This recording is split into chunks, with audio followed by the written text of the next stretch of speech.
Making erasers is an intense process. Make no mistake about it, an eraser is a student's best friend. Whether it's attached to the top of the pencil or on its own. Only an eraser quickly rub out an error. White erasers are made of flexible vinyl, while pink erasers are made of synthetic rubber. There is no doubt or mistake about it that an eraser is a student's best friend. It gives you the chance of undoing something that you have done and then try again. You get innumerable chances of correcting yourself if you have an eraser, and hence, even when the adults sit to make a draft about something they are not sure, they use a pencil and eraser. The eraser may come as a small partner with a pencil, sitting on top of it, or it may come in as a new stationary product altogether. However, it's only by the eraser that you can rub out your errors in no time.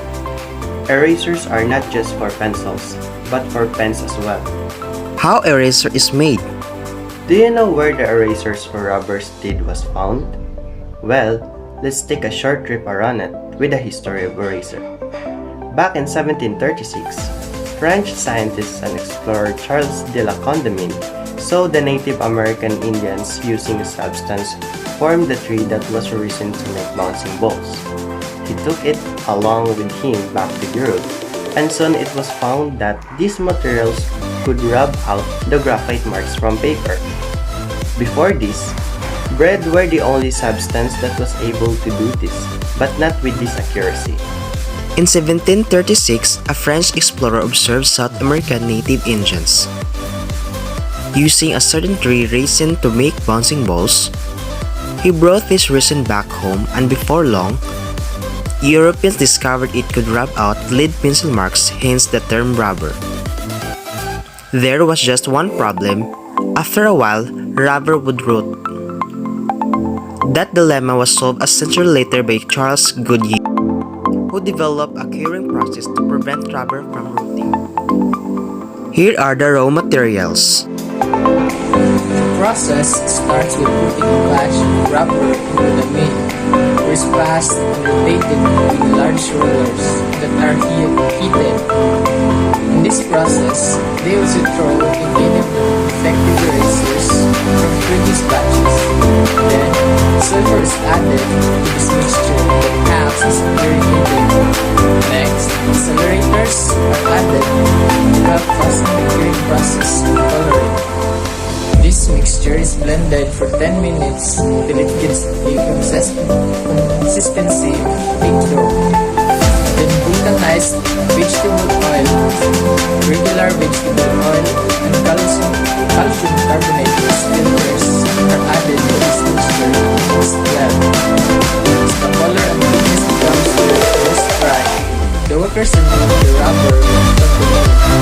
It's left to cool at room temperature for about a half or a day. After that, they cut out large squares in the rubber sheet that weighs about 5 to 8 kilograms. Depends on how the client is ordered for the rubber to be. Next, they put the rubber into the hot steaming process for about 20 minutes. Here at 160 degrees Celsius. The pressure compacts the rubber and the heat hardens it. The worker removes the excess rubber that has spilled out due to press, and then it is put into cold water to stop the curing process. Next, the rubber goes into the steam press again for 12 minutes. Then, the same process of cutting off the extra edges and putting it in cold water is done again.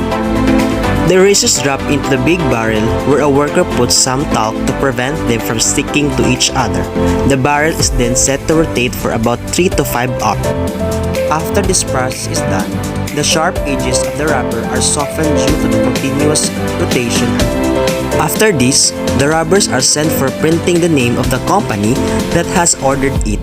A press is used to stamp in the name of the company in the way it wants. Then, a worker takes the batch and fills it in boxes. The erasers are now ready to be deported. The rubber gets its rubbing ability due to the vulcanized vegetable oil mixed in it. It makes the eraser crumble on the paper, taking away ink or graphite marks. Here are the types of erasers. White plastic erasers are made from very soft vinyl and are great for erasing graphite pencil.